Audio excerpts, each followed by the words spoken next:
ऐ सुबह तेरी रोशनी की कसम है हमें, ऐ सांझ तेरी सन्नाटे की सौगंध है। आंधी या तूफान आए, चाहे अग्निपथ बन जाए, चाहे जितनी মুশকিলে हो, চাহে জিততে প্রতিবন্ধ হোক। আমি করেছি। আমি হলে কিছু হয় না দুনিয়াতে। আপনাকে দিয়ে করিয়েছে। আমাকে দিয়ে করিয়েছে। ৩০ বছর ধরে করে আসছি। আমি ওই পিরিয়ডটা যে কাটিয়েছিলাম তখন আমি বুঝেছিলাম মানুষের অভাবটা কি জিনিস। मैं राजनीति छोड़ना चाहता हूँ पर राजनीति मुझे नहीं বুঝতে छोड़ता है। পেরেছি। একটা মানুষের জীবন বাঁচানোর থেকে বড় কিছু আর কি হতে পারে? জীবনে বড় কিছু করতে হলে ছোট, ছোট জিনিস আমার মাথা লাগানোর দরকার নেই। আগামী দিনের লড়াই কিন্তু আসতে যাচ্ছে। কঠিন একটা চ্যালেঞ্জের মুখে পড়বো আমরা। শিলিগুড়ি লাইভের বিশেষ অনুষ্ঠান শিলিগুড়ি টক্সের সিজন 2 এর এই এপিসোডে আজ রয়েছেন আমাদের সাথে শিলিগুড়ির এমন একজন মানুষ। মাত্র 6 বছর বয়সে তার বাবাকে হারিয়েছিলেন সে। 15 বছর বয়স থেকে জীবনের কঠিন সত্য, জীবন কিভাবে এগোবে, কিভাবে এগিয়ে নিয়ে যেতে হবে সংসার, সমস্ত বোধ ছিল তার ঘাড়ে। তিনি আর কেউ নন, শিলিগুড়ির প্রসেনজিৎ পাল, যাকে অনেকেই আপনারা ভালোবেসে পিপি বলে ডাকেন। আজ কথা বলবো তার সাথে, অজানা অনেক কথা জানবো এবং অবশ্যই আগামী পরিকল্পনা নিয়েও শুনবো। আজ আমাদের সাথে স্টুডিওতে রয়েছেন প্রসেনজিৎ পাল ওরফে পিপি। নমস্কার প্রসেনজিৎ দা। নমস্কার তোমাকে, নমস্কার শিলিগুড়ি টক্সের যে সমস্ত দর্শক আছে যারা দেখছেন বা বিভিন্ন সময় থেকে যারা সাপোর্ট করছেন এই চ্যানেলকে তাদের সকলকে আমার তরফ থেকে আন্তরিক শুভেচ্ছা, ধন্যবাদ। আচ্ছা, প্রথমে শুনি যে জীবনে তো অনেকখানি চড়াই উতরাই পেরিয়ে এখন একটা সময় এসে পৌঁছানো, তো এখন কেমন আছেন আগে এটা শুনি। ঠাকুরের আশীর্বাদে এবং মায়ের আশীর্বাদে ভালোই আছি। মা, আমার মা জীবনে অনেকটা জায়গা জুড়ে আমার মা আছেন। দীর্ঘ সংগ্রামের আমার মা আমাদের যে যুদ্ধ করেছেন, যোদ্ধা ছিলেন। তার সাথে মা সেনাপতি বলতে পারি এবং তার সাথে আমরা সৈনিক হিসাবে ২ ভাই ছিলাম। তো সেই একটা দীর্ঘ সময় আমরা অতিবাহিত করেছি। মা ছিলেন, মা আমাদের ওইভাবে আগলে রেখেছিলেন, তাই আজকে আমি আছি।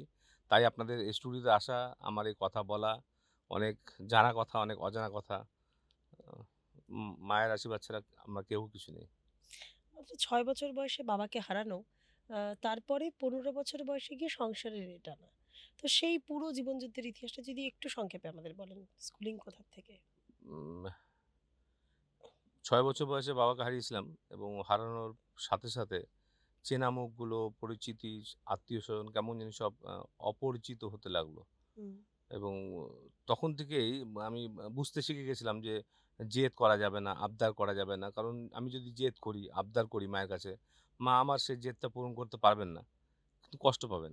আমি তখন থেকে বুঝে গেছিলাম যে আমাকে আমার জীবনে যে ছবি আছে সেটাকে রং পেন্সিল কেনার তো ক্ষমতা নেই। তো কাঠ পেন্সিল দিয়েই সেই ছবিগুলোকে জীবন্ত করে তুলতে হবে। এবং আমি সেই প্রচেষ্টাই করেছি এবং আমার মা আমাদের আগলে রেখেছিল। আমরা আ নাহলে আজকে আমরা হয়তো এখানে পৌঁছতে পারতাম না। এবং সংসার মানে দীর্ঘ বছর আমরা খুব টানাপোড়েনের মাধ্যমে, অভাবের মাধ্যমে আমরা এগিয়েছি। আমি যখন আমার বয়স ১৫ বছর আমি মাধ্যমিক পরীক্ষা দিচ্ছিলাম 10 এর পরীক্ষা। পরীক্ষা দুটো শেষও হয়নি তখন। সেই সময় মানে বাড়িতে এত অভাব ছিল তখন আমি একটা কাজ আমাকে দিয়েছিল জ্যোৎস্না আগরওয়াল আপনারা জানেন সবাই। হুম, উনি হুম, হুম। সমাজসেবী। উনি একটা কাজ ঠিক করে দিয়েছিলেন সেখানে আমি কাজে যাই। এবং সেই কাজ যেই মহান ব্যক্তি তাকে অবশ্যই আমি একবার প্রণাম করব। আজকেও প্রণাম করতে চাই। কারণ আজকে উনার অবদানটা আমি মানে কোনোদিনই ভুলতে পারব না। স্বর্গীয় শ্রী নন্দকিশোর আগরওয়ালজি। হুম। উনি আজ আর এই পৃথিবীতে নেই। কিন্তু উনি আমাকে জীবন যুদ্ধে বেঁচে থাকার, লড়াই করার, সংগ্রাম করার কিছু জীবনের মন্ত্র দিয়েছিল। আমি সেই মন্ত্রগুলো আজকেও ফলো করি এবং সেই মন্ত্রগুলোর মাধ্যমে আজকে আমি এখানে পৌঁছতে পেরেছি। তার ছেলে এখনো আছেন। তারা আমাকে যে সম্মান দেয়, তারা যে আমাকে ভালোবাসা দিয়েছে, আমি সত্যিই আপ্লুত। ওই পরিবারটা আমার পিছনে ছিল। আমি পৃথিবীর সবকিছু ছেড়ে দিতে পারব ওই মানুষগুলোর জন্য। তারা আমার কাছে গডফাদার যোগেশ আগরওয়ালজি। আমি তাকে এখনো প্রণাম জানাই এবং আমার পাশে দাঁড়িয়ে থাকা একটা বটবৃক্ষের মতো দাঁড়িয়ে আছেন এবং প্রতিটা মানুষের জীবনে কেউ না কেউ একজন থাকেন। তো আমি মেহনত করেছি অনেক, আমি লাগানের সাথে মেহনত করেছি, সততার সাথে কাজ করেছি এবং তার সাথে যে ওই ভালো মানুষগুলো আশীর্বাদ ছিল, তারা আজকে হয়তো আমাকে এখানে পৌঁছে দিতে পেরেছে। 15 বছর বয়সে প্রথম কি কাজ দিয়ে শুরু? আমি একটা অফিসে ঝাড়ুর কাজ করতাম। ওই অফিসেই আমি পিয়নের, তখন তো পড়াশোনা আমি 10 পাসও করিনি এবং এমন অনেক কিছু মানে আমি ওখানে ঝাড়ুই মারতাম। আর ওই অফিসে একটা নিয়ম আছে, উনার ছেলেও ওই অফিসে, যোগেশজিও ওই অফিসে ঝাড়ুই মেরেছেন। মেরে আজকে কিন্তু এত বড় একটা চার্টার্ড অ্যাকাউন্টেন্ট। তো ওই অফিসে নিয়ম ছিল যে তোমাকে নিচু থেকে কাজ শিখতে হবে এবং আমাকেও যথারীতি ওই ঝাড়ু থেকেই আমার কাজই ছিল ওটা। ওখান থেকে হয়তো উনার বাবার মধ্যে কিছু মনে হয়েছে এই ছেলেটার মধ্যে কিছু আছে। তো আমাকে আস্তে, আস্তে নিজে হাতে ধরে এবং আমি ঝাড়ুটা মারতে পারতাম না। ওই হুম। বয়সে আমি ঝাড়ু মারাও শিখিনি উনি। তো উনি আমাকে ঝাড়ু মারাটাও শিখিয়েছিলেন এভাবে ঝাড়ু মারতে হয়। তো মানে ওই লোকটাকে সত্যি প্রণাম জানাই আমি যে ওই লোকটা ছিল জন্য আজকে আমি হয়তো জীবনে মানে খুঁজে পেয়েছি। আজকে এখানে পৌঁছতে পেরেছি। আজকে এই স্টুডিওতে আসা, আমার এই অজানা অব্যক্ত কথাগুলো আজকে আপনাদের সামনে তুলে ধরা। আচ্ছা প্রসেনজিৎদা, ২০২২ সাল ২০২২ সালে যে ভোট, সেখানে একটা খুব কম ডিস্টেন্সে হেরে যাওয়া ১০ নম্বর ওয়ার্ডে। সেক্ষেত্রে যদি তখন জিততে পারতেন, তাহলে আজকের সিনারিওটা বা আজকের প্রসেনজিৎ কোথায় থাকতো? মানুষ হিসেবে যে প্রসেনজিৎ পালকে আপনি দেখছেন সেটা হয়তো খুব বেশি পরিবর্তন হতো না। তবে হ্যাঁ, আমার আমার সম্মান বা আমি একটা ক্ষমতা বলুন, একটা অবশ্যই হুম, একটা হুম, হুম। কাউন্সিলর মানে তো একটা ক্ষমতা। একটা লোককে কিছু করে দেওয়ার যে ইচ্ছা, আমি যেই কাজটা বিগত ৩০ বছর ধরে করে আসছি। আমি ওই পিরিয়ডটা যে কাটিয়েছিলাম তখন আমি বুঝেছিলাম মানুষের অভাবটা কি জিনিস। হুম। ৩ ধরনের গরিব আমি মূলত বলি যে একটা সত্যিকারের গরিব মানুষ যারা লাইনে দাঁড়িয়ে কিছু একটা নিয়ে নিতে পারে। একটা মানুষ এমন আছে গরিব মানুষ যে গরিব নয় কিন্তু গরিবের ভান করে সে ওই সাহায্যটুকু নেয়। একটা গরিব এমনও আছেন, যিনি হয়তো আমার আপনার মতন কাপড় জামা পোশাক পরছেন, একটা ভালো বাড়িতেও আছেন। কিন্তু উপার্জন করার মতন লোক নেই। বাড়িতে গার্জিয়ান নেই। কিন্তু তারও অনেক অভাব। সেই মানুষটা কিন্তু আত্মসম্মান বোধের জন্য মানুষের কাছে হাতও পাততে পারে না। সেই গরিবটার জন্য খুব আমি ব্যথিত। কারণ ওই গরিব তারা না নিজের ওই ডিগনিটি থেকে নামতে পারে, না কারো কাছে হাত পাততে পারে। এই মানুষগুলোর কাছে মিড স্টেজ। এই মানুষগুলোর কাছে সুবিধা পৌঁছে দেওয়া এবং নিঃস্বার্থভাবে সেটা কোনো ছবির মধ্যে থাকবে না, কোনো তার ভিডিও হবে না। একদম গোপনভাবেই সেই সাহায্যটা হোক। আমি করি। সবকিছু তো ছবিতে আনা উচিতও না, করিও না, আনিও না। তো এই কাজটা আমি করে আসছি। অনেক মেয়েদের বিয়ে আছে যে আমি সেখানে আমি নিজে না আমার মার হাত দিয়ে সেটা সাহায্য করাই। এবং আমি ১৫ বছর উনি 1999 তখন ওই আমার তখন বয়স কত ছিল? তখন আমার বয়স খুব বেশি হলে ১৮ বছর হবে হয়তো ১৮-১৯ বছর। তো সেই সময় হচ্ছে আমরা একটা ওয়েলফেয়ার করেছিলাম। তো তখন থেকে আমার মধ্যে ওই মানসিকতা ছিল যে মানুষের জন্য কিছু করতে হবে। সেটা ৳১০ হোক না কেন? তো ওই আমার মধ্যেই জায়গাটা ছিল জন্য আজকে আমি মানুষের জায়গাটা বুঝতে পেরেছি এবং ধীরে, ধীরে কিন্তু আমি ২ বার লায়ন্সের প্রেসিডেন্ট হয়েছি। হুম। ২ বার বেস্ট প্রেসিডেন্ট অ্যাওয়ার্ড পেয়েছি এবং আমি যে সময় ব্লাড ডোনেশন ক্যাম্প করতাম নর্থ বেঙ্গলের হাইয়েস্ট ব্লাড ডোনেশন ক্যাম্প আমার হাতেই ছিল। সেই রেকর্ডগুলো আজকে ভেঙে গেছে। সময় অনেক মহানন্দা নদীতে অনেক জল গড়িয়ে গেছে। তো ঠিক আছে, ওই সময় একটা অ্যাচিভমেন্ট ছিল এবং রক্তদান মহান দান আমরা জানি। একটা রক্ত ১ ইউনিট রক্ত দিয়ে ৩ টি মানুষের জীবন বাঁচতে পারে। এটা মানুষের বোঝা উচিত এবং সেটাকে শুধু দান হিসেবে দেখা উচিত। অনেকে রক্তের বিনিময়ে অনেক কিছু চান তো সেটা হওয়া উচিত না। হুম। দান তো দানই হয়। কিন্তু সবথেকে মহান দান একটা মানুষের জীবন বাঁচানোর থেকে বড় কিছু আর কি হতে পারে? তো এই ধরনের কাজ বিভিন্ন ধরনের কাজ আমি করেছি। এখন তারা কি আপনাদের সামনে বিশ্লেষণ করব। কিন্তু আমি মানুষের জন্য কিন্তু এখনো ভাবি এবং আমি ভগবানের কাছে এটুকু আমি আশীর্বাদ চাই। আমি জীবনের শেষ দিন পর্যন্ত যেন মানুষের জন্য ভাবতে পারি, মানুষের পাশে দাঁড়াতে পারি। আচ্ছা প্রসেনজিৎ, জীবনের তো এতদিন এতগুলো বছর কাটিয়ে দেওয়া, নিজের হাতে কাজ শেখা, কাজ শিখে প্রতিষ্ঠিত হওয়া। সেক্ষেত্রে দাঁড়িয়ে জীবনের প্রত্যেকটা পদে যদি বলি চ্যাপ্টার ওয়াইজ একটা করে অভিজ্ঞতার সঞ্চয় হয়। সেই অভিজ্ঞতার মধ্যে বা এখন যে রাজনৈতিক যে পদক্ষেপ বা সেখান থেকে আপনি অনেক বছর ধরেই আছেন এবং সেখানে প্রতিদিন যদি বলি একটা করে নতুন পালক জুটছে। তো সেক্ষেত্রে জীবনের অভিজ্ঞতায় রাজনীতিতে বা রাজনীতি কর্মজীবনে কতটা আপনাকে সাহায্য করে জীবনের এই অভিজ্ঞতাগুলো? আমি রাজনীতিতে আসি ২০১৪ সালে। তখন মোদিজি আ আ জিতে আমাদের সরকার তৈরি করল কেন্দ্রে। তখন মোদিজিকে দেখে একটা ইন্সপিরেশন হুম, এসেছিল যে অ্যা আমরা সকালে মর্নিং ওয়াক করতে যেতাম এবং বন্ধু-বান্ধবরা পাড়ার সবাই বলত, "চল আমরা বিজেপিতে জয়েন করি নি। হুম, ভালো হুম, একটা মানুষ মোদিজি।" তো সেই একটা মানে উৎসাহিত হয়ে আমি ঠিক আছে চল করি তাহলে করা যায়। তো সবাই বলত, "তোকে ভোটে দাঁড় করাবো। চল আমরা সবাই মিলে তুই লিডার হবি আমাদের।" তো আমি জয়েন করলাম। জয়েন করলাম বলতে ওই সময় একটা আরো ঘটনা ঘটেছিল যখন আমাকে অনেকে অ্যা আমাদের ওয়ার্ড থেকে বলেছিল। তখন বিজেপি আমাদের ওয়ার্ডে কেউ করত না হ্যাঁ, হ্যাঁ, অফিসিয়ালি। ১ম আপনি আমি বিজেপির ১ম হ্যাঁ, অফিসিয়ালি ১০ নম্বর ১০ ওয়ার্ডে নম্বর ওয়ার্ডে, হ্যাঁ। বিজেপির ১ম আমাদের পতাকা তোলা হয় এবং তারপরে আমি সেই সংগঠনটাকে আস্তে, আস্তে নিয়ে যাই এবং প্রচুর প্রতিকূল পরিস্থিতির মধ্যে আমাকে যেতে হয়েছে। মানুষ হয়তো অনেক কিছু ভাবেন, অনেক কিছু বলেন। কিন্তু ওই পিরিয়ডে বিজেপি করাটা অত সহজ ছিল না। তো আমি সেই বিষয়গুলোকে, সেই সমস্যাগুলোকে আমি কিন্তু নিজেই ফেস করেছি। কি তো সমস্যা বেসিক্যালি হতো এবং এই যেটা কথাটা আমাদের অনেকের কাছ বিগত থেকে দিনে আমরা দেখেছি শাসক দল যেভাবে বিজেপির উপর অত্যাচার করে বিভিন্ন কেস দেওয়া, এখানে তো শিলিগুড়ি সমাজে তো ওই জিনিসগুলো হয় না কিন্তু অন্য ধরনের হ্যাকেল করা, ডিস্টার্ব করা তাকে এগুলো হতো। বাড়ির সামনে একটু পাকা করেছেন সেটার জন্য একটা কমপ্লেইন করে দেওয়া। মানে কোনোভাবেই আমাকে ডিস্টার্ব করা। আমি বিজেপি যাতে না করি, আমি বসে যাই সে চেষ্টা করেছে। কিন্তু আমি দমিনি। আমি করেছি। সংগঠন বানিয়েছি। ২০১৫ তে আমাদের ওয়ার্ডে অন্যজনকে টিকিট দেওয়া হয়েছিল। তার সাথে একটু লড়াই করেছি। সেই মানুষটিও পরে বিজেপি ছেড়ে চলে গেছে। তারপরে ফাইনালি তারপরে আমি 19-এ আমাদের লোকসভা নির্বাচন ছিল। রাজু বিস্টাজি ১ম বার এলেন নির্বাচন লড়তে। আমি ওই সময় রাজু বিস্টাজির লোকসভার কনভেনর ছিলাম এই জেলার। ২০২১-এ যখন গৌতম দেব আ বিধানসভা নির্বাচন শিখাদির কাছে হারলেন, হুম। সেই সময় আমি ওখানে কিন্তু শিখাদির আমি ইলেকশন কনভেনর ছিলাম এবং ২.৫-৩ মাসের দীর্ঘ সংগ্রাম করেছিলাম ওই একটা জায়গাতে, ওরকম জায়গাতে। তারপরে এবার যে নির্বাচন হলো, এবার আমি রাজগঞ্জের দায়িত্বে ছিলাম, ইনচার্জ ছিলাম। তো সেক্ষেত্রে অনেকে আমাকে দেখতে পায়নি। অনেকে ভেবেছে হয়তো আমি বিজেপি ছেড়ে দিয়েছি। হ্যাঁ, আমি একটা পদের থেকে একটা ছিলাম, সেই পদের থেকে আমি অব্যাহতি চেয়েছিলাম। দলের থেকে নয়, পদের থেকে। আমি ওই সময় ব্যবসা-বাণিজ্যে কিছু সমস্যা আসছিল। তো আমার মনে হয়েছিল কিছুদিন আমি এত নিজেকে আড়াল করে রাখি। কিন্তু অটলজি একটা কথা বলতেন, খুব ভালো কথা, দামি কথা আমার মনে পড়ে গেছে এখন। উনি বলতেন, "मैं রাজনীতি छोड़ना चाहता हूँ" বা "রাজনীতি मुझे नहीं রাজনীতি বুঝে छोड़ता"। নিয়েছেন। তো আমার সাথে সেই ঘটনা হলো। আমাকে আবার সুকান্ত দা, আমাদের যে কেন্দ্রীয় মন্ত্রী আছে, উনি আমাকে বলল, "তুই বসিস না এভাবে। এবার তো আমাদের সরকারটা আসবে। তো এখন তোরও কিন্তু সহযোগিতা আমাদের লাগবে এবং তোকে একটা দায়িত্ব দিচ্ছি, সেই দায়িত্ব তোকে পালন করতে হবে।" এবং সুকান্তকে আমি যথেষ্ট মানে ওনাকে সম্মান করি। ওনার কথা আমি ফেলিনি। আমি রাজগঞ্জে কাজ করেছি। এখন আবার ওয়ার্ডে, এখন যেহেতু দেখেছেন সবগুলো ওয়ার্ডে কাউন্সিলর এখন রেজিগনেশন দিয়ে বসে আছে। তো ওয়ার্ডের সমস্যা হচ্ছে। আমি কাজগুলো দেখছি। ওয়ার্ডে একটা ভালো হেলথি একটা গ্রুপ হয়েছে। প্রায় ৫০০ মানুষকে সেখানে আছে। তারা তাদের সমস্যার কথা বলছেন। প্রতিনিয়ত সেগুলোকে সমস্যার সমাধান করার চেষ্টা করছি আমি। আচ্ছা, এই যে ১০ নম্বর ওয়ার্ডে আপনি ১ম বিজেপির সভাপতি বা যদি মুখ বলি, সেক্ষেত্রে সামাজিক কাজ থেকে রাজনীতিতে আসা কোনো মূল উদ্দেশ্য ছিল কি? দেখুন, রাজনীতিতে আসার মূল উদ্দেশ্য আপনি নিজে একটা সীমিত ক্ষমতার মধ্যে দিয়ে আপনি সমাজসেবা করতে পারেন। কিন্তু কিছু ক্ষেত্রে কোনো সেবামূলক কাজ করতে গেলেও আপনাকে অনেক পারমিশনের দরকার পড়ে। আপনার কিছু পাওয়ারের দরকার পড়ে। আপনি দেখবেন আপনার একটা সরকারি স্কুলে কোনো কিছু করতে যান। আপনি হয়তো ভালো মানসিকতা নিয়ে গেছেন যে আমি এখানে কিছু সেবা করব। সেই সেবাটা কিন্তু অফিসিয়ালি করতে গেলে অনেক হ্যাপা আছে। তো আপনি করতে পারবেন না সরাসরি। তার পারমিশন এটা সেটা করতে আপনার অনেকদিন অতিবাহিত হয়ে যাবে। তো সেক্ষেত্রে রাজনৈতিক একটা যদি আপনার পিছনে একটা ব্যাকগ্রাউন্ড থাকে, তাহলে আপনার সেবা কাজটা কিন্তু আরো দ্রুত হতে পারে। তো সেটা একটা উদ্দেশ্য ছিল এবং রাজনীতিতে আমরা বারে শুনছি রাজনীতি ভালো মানুষের জায়গা নেই। রাজনীতি করা উচিত না। হু, হু। শুধুমাত্র খারাপ মানুষরা রাজনীতি করে। বিষয়টা তা না।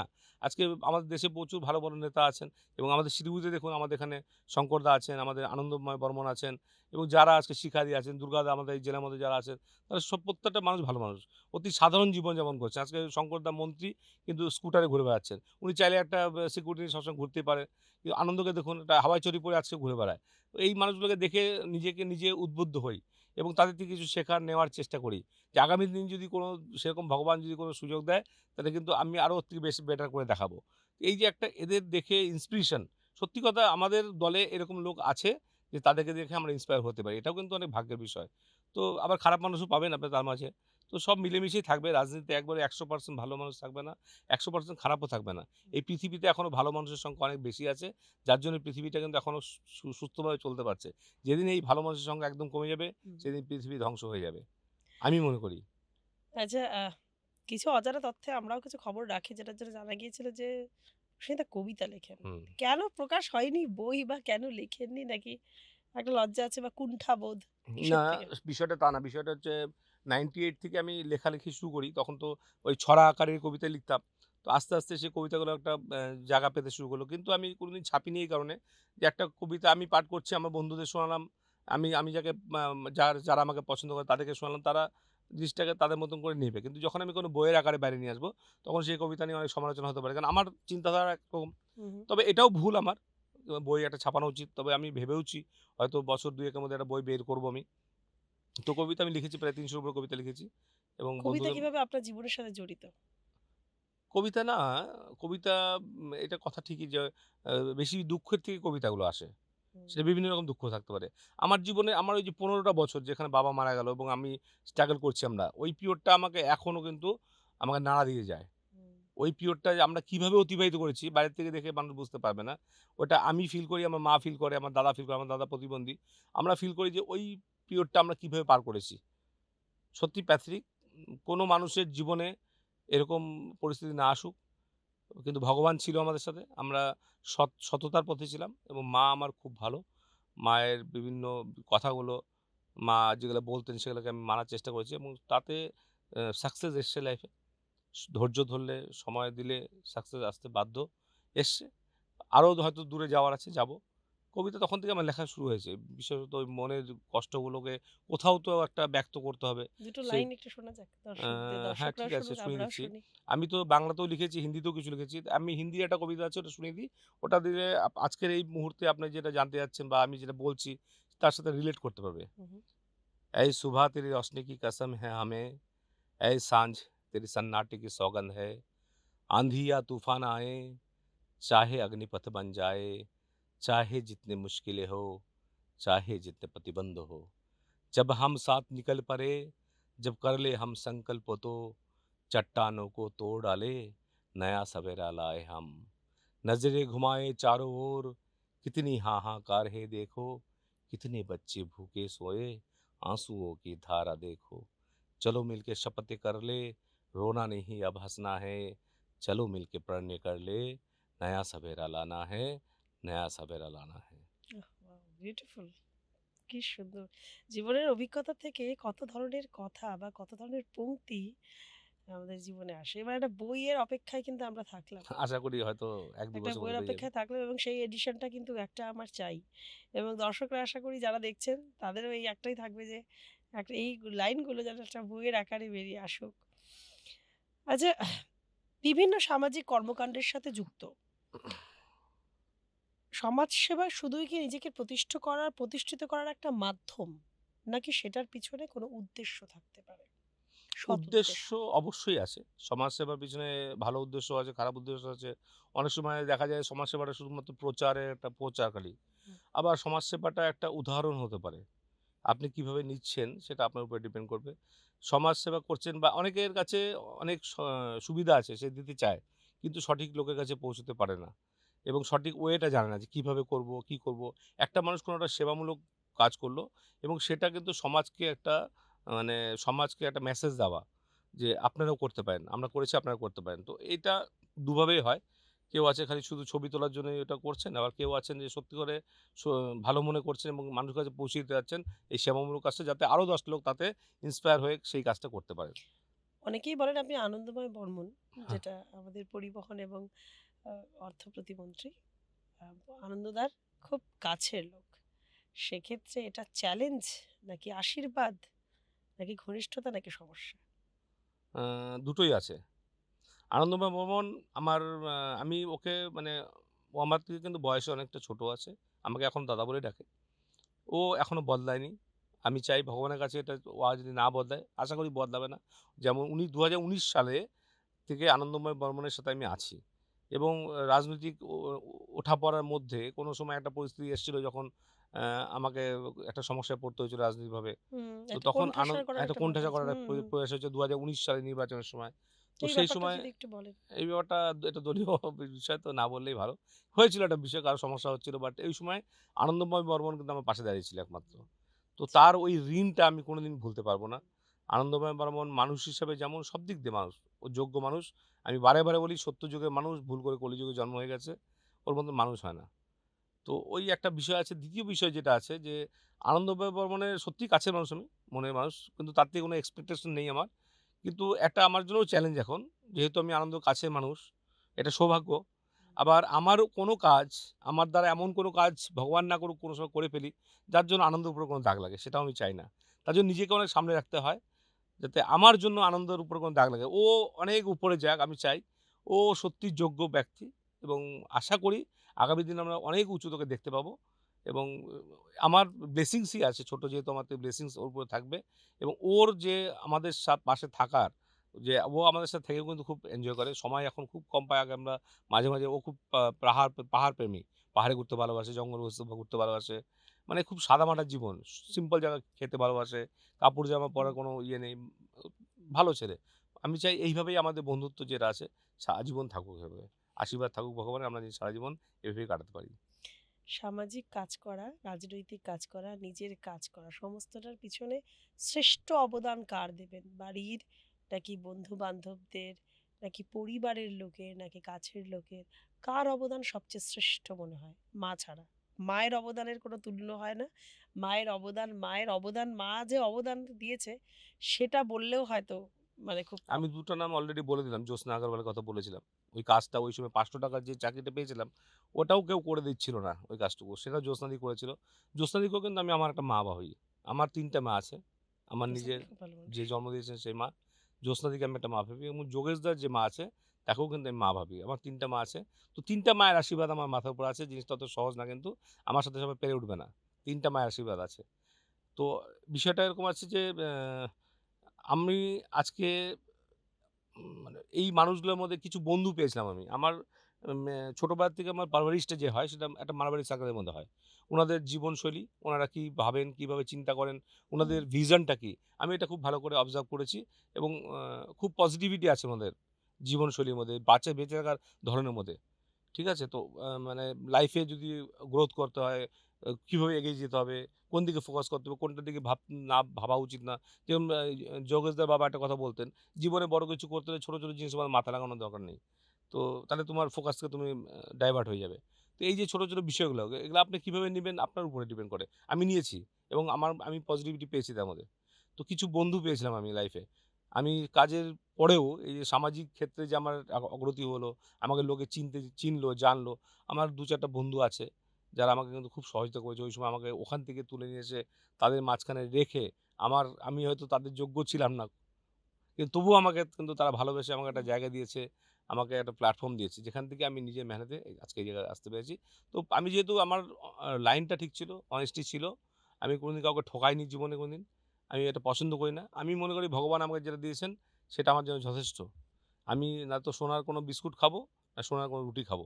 খাবো ওই ২ টা রুটি। তো সুতরাং আমি যা ভগবান দিয়েছে আমি তাতে খুশি আছি এবং সেই বন্ধুগুলা আমাকে যে সহযোগিতা করেছে আজকে হয়তো আমি তাদের কথা ভুলে যেতে পারি। কিন্তু তাহলে আমি বেইমানি হয়ে যাবে।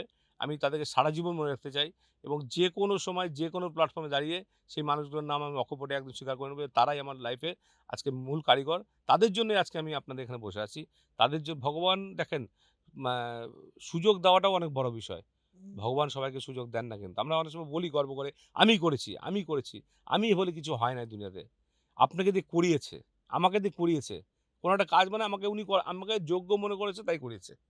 আমি এইভাবে ভাবি জিনিসগুলোকে। তো সুতরাং এটা ভাবলে আর কোনো সমস্যাই থাকবে না। আর যখনই আমিটা চলে আসবে না, তখনই কিন্তু জিনিসটা সমস্যায় শুরু হবে। আমার জন্যও সমস্যা শুরু হবে এবং যারা দেখছে তাদের জন্য সমস্যা। তাই আমি থেকে আমি আমাকে সেই যোগ্যতা আমি অর্জন করতে পেরেছি যে স্বয়ং যে মহাশক্তিমান ঈশ্বর আমাকে তার উপযুক্ত মনে করেছেন যে আমার হাত দিয়ে এই ভালো কাজটা করাবেন। আচ্ছা, ওয়ার্ড নাম্বার ১০ সামনেই আসছে কর্পোরেশন ইলেকশন। অনেকেই মনে করছেন আপনার জয় নিশ্চিত এবং আপনি অলরেডি ওয়ার্ডে কাজ করছেন। কিভাবে দেখবেন ব্যাপারটা? কিভাবে মূল্যায়ন করবেন এই জিনিসটা? দেখুন এখন তো নির্বাচন ঠিক আছে, নির্বাচন তো হবেই। হয়তো নভেম্বর, ডিসেম্বরে হয়ে যেতে হুম, পারে। হুম, তো আমাদের দলে তো ওইভাবে বলা যায় না। আমি আগে থেকে ডিসাইড করতে পারব না যে আমি ক্যান্ডিডেট হব। আগেরবার আমি ক্যান্ডিডেট ছিলাম অল্প যারা ১৬১ টা ভোট পেলে হয়তো আমি জিতেও যেতাম। আর 169 কাউন্সিলরে থাকতাম। কিন্তু বিষয় সেটা না। বিষয় হচ্ছে আমাদের দল হচ্ছে একটা নীতি আদর্শ নিয়ে চলে এবং তাদের আ ওই পার্টিকুলার সময়কে এখন ডিলিমিটেশন হবে। ওয়ার্ডে কি পরিস্থিতি থাকবে, আগামী দিনে সেই ওয়ার্ডটা জেনারেল ওয়ার্ড থাকবে না মহিলা হয়ে যাবে সেটাও আমি জানি না। তো যাই হবে ওই সময় দল যাকে উপযুক্ত মনে করবে তাকে টিকিট দিবে এবং যাকে টিকিট দিবে তার সাথেই আমি দলের হয়ে লড়াই করব। কারণ যদি ২০১৫ জয়ী সালেও হন, ওয়ার্ডের জন্য কি কাজ করবেন? দেখুন আমাদের ওয়ার্ডটা কিন্তু হার্ট অফ দ্য সিটি। ১০ নম্বর ওয়ার্ডটা আপনি যখন দেখবেন ভৌগোলিকভাবে শিলিগুড়ির ঠিক মাঝখানে আছে। তো মাঝখানে থাকার জন্য খুব সুন্দর একটা ওয়ার্ড। কমার্শিয়াল এবং রেসিডেন্সিয়াল মিলিয়ে হুম। ওয়ার্ডটা আছে। ওয়ার্ডের মধ্যে একটা সুন্দর একটা মানে লাইফ লাইন যেটা মহানন্দা নদী চলে গেছে। তার পাশে একটা সুন্দর একটা বিউটি আছে। পার্ক, সূর্যসেন পার্ক, গ্রিনারি আছে এবং ছোট্ট একটা ওয়ার্ড খুব সুন্দর করে সাজানো যেতে পারে। আগে যারা ছিলেন তারাও ভালো কাজ করে। আমি কাউকে ছোট করে বলছি না। বিভিন্ন সময় যারা আমাদের এখানে কাউন্সিলর বা কমিশনার যারা ছিলেন, তারা তাদের ওই সময়কার অনুপাতে যেটুকু যথেষ্ট মনে হয়েছে, যতটা তারা চেষ্টা করে করতে পেরেছে করেছেন। সবাইকে আমি সম্মান জানিয়ে বলছি, আগামী দিনে আমি যদি আসতে পারি, ভগবান যদি আমাকে সেই সুযোগ দেয়, দল যদি সুযোগ দেয়, আমি যদি জিতে আসতে পারি, তাহলে আমি ওয়ার্ডটাকে একটা সমন্বয় তৈরি করব। আমাদের ওখানে বিভিন্ন ভাষাভাষীর মানুষ বসবাস করেন। তাই আমাদের ওয়ার্ডটা কিন্তু একটা মিনি ইন্ডিয়া কিন্তু। তো আমি সবার মধ্যে একটা সমন্বয় করতে চাই। একটা আন্তরিকতা। আমাদের এখানে এ এ বে পশ্চিম আস্তাপাড়ার মানুষকে সিলকারোরের মানুষ চেনে না। জানেনই না তারা যে একই ওয়ার্ডে বসবাস করছেন। আমি সেই সমন্বয়টা করতে চাই। এবং প্রচুর ওখানে আমাদের ওয়ার্ডের মধ্যে প্রচুর মানুষ আছেন যারা কিন্তু আ উত্তরবঙ্গ আর পশ্চিমবঙ্গ খ্যাত মানুষ আছেন। আপনারা জানবেন হয়তো চমং লামা হুম। যে সাহিত্যকার লিখতেন যিনি, উনি আমাদের ওয়ার্ডে থাকেন। কিন্তু কয়েকটা লোক জানে যে উনি আমাদের ওয়ার্ডে থাকেন। তো ওইসব লোককে সঠিক সম্মান জানানো এবং সুনীল নন্দী, জ্যোৎস্নাদি এরা আমাদের ওয়ার্ডের জন্য অনেক কিছু করেছেন। কমলদা তাকেও আমি বলছি, তিনিও তার মতন করে করেছেন। দেখুন আমি কাউকে ছোট করে বলছি না, বারবার করে বলছি, কমলদার মধ্যেও কিছু ভালো জিনিস আছে। মানুষের ভালোটা নিতে হবে। মানুষের মধ্যে খারাপ আমার মধ্যেও আছে। এখন আমার খারাপ নিয়ে যদি সমালোচনা হয় তাহলে খারাপই পাবেন খুঁজে। আর যদি আমার ভালোটা খুঁজতে চান তাহলে আমি নিজে খুশি হব এবং আমি চেষ্টা করব সেই ভালোটা আরো কি করে ভালো করা যায়। তাই যারা করেছেন ভালো করেছেন। আমি তাদের থেকে বেটার কিছু করার চেষ্টা বলছি সেটা বলছি না। আমি আমার মতন করে আমার যে ভিশন আছে তাতে করে আমি এগিয়ে নিয়ে যাবো। আমি ইউথ আছি। আমি আরো হয়তো দ্রুততার সাথে স্পিড কাজ করব এবং সবাইকে নিয়ে একসাথে পরিবারের মতন কাজ করতে চাই এবং ওয়ার্ডটাকে সুন্দর সাজাতে চাই। মানুষ জানি বলে যে এই ১০ নম্বর ওয়ার্ডে আমার একটা বাড়ি থাকলে সত্যি আমি গর্বিত হতাম। জীবনের দীর্ঘ একটা পথ চলা, সেখানে গিয়ে কোথায় দাঁড়াতে চান? এই জীবনে কেউ কোথাও দাঁড়াতে পারে না। একমাত্র শরীর যদি সাথ না দেয়, হয়তো কেউ প্যারালাইজড হয়ে গেল, বাড়িতে বসে গেল। কাজের ক্ষেত্রে বলছি, কোথায় কাজের গিয়ে ক্ষেত্রেও দাঁড়াতে তাই। চান? যদি বেশিরভাগ ক্ষেত্রে মানুষ শরীরটাই তো মেইন। বলে না স্বাস্থ্যই সুখ। হুম। যখন আপনার স্বাস্থ্য থাকবে না তখন আর সুখটাও থাকবে না। তো সমাজসেবার কাজ যখন আপনি বলছেন মেইন করছেন, তো আমি কোথাও থামতে চাই না। আমি চাই লাইফের শেষ আ নিঃশ্বাস পর্যন্ত ভগবান আমাকে যিনি শরীরে সেই শক্তি দেন, সামর্থ্য দেন, আমি মানুষের জন্য করে যেতে চাই। কারণ মানুষের কাজ করার তো শেষ নেই। বিভিন্ন রকম কাজ আছে। মানুষের এই আপনি চারিদিকে তাকাবেন, আপনি যদি দেখতে চান, প্রচুর মানুষ আশেপাশে আছে যাদেরকে আপনি সেবা করতে পারেন। আর যদি চোখ বন্ধ করে রাখেন তাহলে কিছুই দেখতে পাবেন না আপনি। তো সব দেখার উপরে নির্ভর করছে। আপনি কিভাবে দেখতে চান, আগামী দিনে কিভাবে দেখতে চান। আমরা না সবসময় একাকেন্দ্রিক নিজেকে নিয়ে ভাবি। আগামী দিনে ভবিষ্যতে আমাদের আগামী প্রজন্ম তারা কতটা সুরক্ষিত আছে, তারা এই পরিস্থিতিতে থাকতে পারবে কিনা, এই পরিবেশে থাকতে পারবে কিনা, তারা বাঁচার জন্য পর্যাপ্ত অক্সিজেন পাবে কিনা। এখন কিন্তু এটা অনেক বড় প্রশ্ন। হুম। অক্সিজেন, জল আগামী দিনের লড়াই কিন্তু আসতে যাচ্ছে। কঠিন একটা চ্যালেঞ্জের মুখে পড়বো আমরা। যেভাবে আমরা গাছ কাটছি, যেভাবে পলিউশন বাড়ছে, তাতে করে আগামী দিনের মেইন চ্যালেঞ্জ ইনকামের থেকে সাথে, সাথে অক্সিজেন পাওয়াটা, জল যেভাবে জলের স্তর নিচে চলে যাচ্ছে এবং শিলিগুড়িতে বেশিরভাগ জায়গাতে জল কিন্তু আয়রনযুক্ত জল আছে এবং জলের লেয়ার অনেক বাড়িতে, পাড়াতে দেখবেন কুয়োর জল শুকিয়ে গেছে। সেটা একটা অনেক বড় যে এখনই যদি এই মুহূর্তে যদি না ভাবা হয়, তাহলে আগামী দিন কিন্তু সংকটে পড়বো আমরা। শহর থাকবে, বাড়ি থাকবে কিন্তু থাকার লোক থাকবে না ওখানে। তাই ভাবতে হবে সবাইকে, এটা সবার দায়িত্ব এটা। সমাজের প্রতিটা মানুষের দায়িত্ব। আমি একটা নোংরা করে চলে গেলাম, তো এটা আমি খালি আমি পরের লোকটা হয়তো আমার ছেলেটাই পরে আসছে তার জন্য করে গেলাম। তো ওখান থেকেই শুরু করতে হবে। এখানেই কাট অফ লাগাতে হবে, এখান থেকে আমাদের এগিয়ে যেতে হবে। আমার শেষ প্রশ্ন, যদি আজকে জীবনের শেষ অধ্যায় হয়, হুম, অধ্যায়ের শেষ বাক্য কি বলবেন? এত বড় জীবনে সবকিছু তো একটা সেন্টেন্সে বাক্যে শেষ করা যায় না। তো কবিতার একটা লাইন দিয়েই আমি শেষ করি। অক্লান্ত পরিশ্রমের অনন্ত বালুচরে একলাই তো ছিলেম আমি চারিধারে। ছিল না কোথাও আলোকের লেশ, ছিল না কোনো পথনির্দেশ। দুর্গম গুহার ওই সুদূরে একটি আলো টিমটিম করে জ্বলে। সেই আলোকে লক্ষ্য করে মায়ের আশীর্বাদ মাথায় করে এগিয়ে গিয়েছি আমি। জীবনের এক মানে পেয়েছি। তোমরা খুব চেয়েছিলে মানুষের এই ভিড়ে আমরা যেন হারিয়ে যাই। অভাগা ছেলেদের, বাবাহারা ছেলেদের কিছুই করতে নাই। কিন্তু তোমাদের দম্ভে সবকটি ভেঙেছি আমি, কারণ আমি সেই ছোট্ট ছেলেটি। অপূর্ব সুন্দর একটা কনভারসেশন। আর কোনো প্রশ্ন নেই এবং অনেক উত্তর আমরা পেলাম। আশা করব আমার মতো দর্শকেরাও এই যে এপিসোডটি ভীষণ ভালোভাবে শুনলেন এবং জানলেন জীবনের অনেকগুলো অধ্যায়। কোথাও গিয়ে কোনো সময় ভাবতে নেই যে আমার জীবন হয়তো এখানেই স্থির হয়ে গেল। জীবন থেকে অনেক কিছু শিক্ষার আছে। জীবনকে নিয়ে এগিয়ে যাওয়ার আছে এবং অবশ্যই পজিটিভ ভাবনা নিয়ে এগিয়ে যেতে হবে। যতদিন পারছি নিজের জন্য, সকলের জন্য কাজ করব। এটা কিন্তু আমরা আজ প্রসেনজিৎ থেকে শুনলাম, শিখলাম, জানলাম। আবারও হাজির হয়ে যাব অন্য মুখ নিয়ে ঠিক আপনাদের সামনে শিলিগুড়ি টক্সে। ততক্ষণের জন্য বিদায় দিন আমাকে। নমস্কার।